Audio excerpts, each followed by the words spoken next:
Well, actually a lot longer, because I started with my father, who was a very keen amateur. He was an English teacher, but he was a very keen amateur photographer.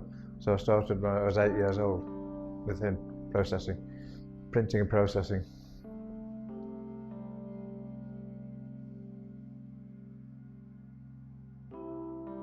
I like both. I still like to see old prints of people's families and things like that. I was looking through my lady friends' family pictures the other day, and it was really nice to see them. And there's also a feel to the paper that you don't get when you're looking on a screen. You know, they're real and it's there. It's like having CDs as opposed to streaming.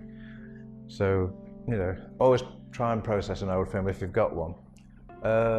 Because you never know, there might be some amazing stuff on it, you just don't know.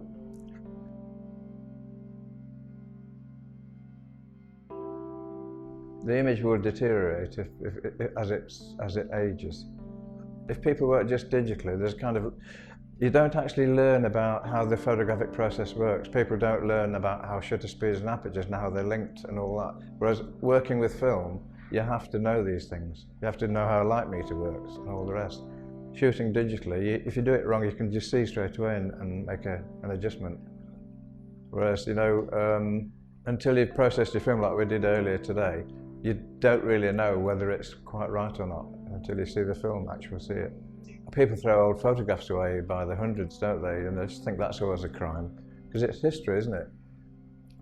But they think they're not important, but you know, they are, aren't they? It's history.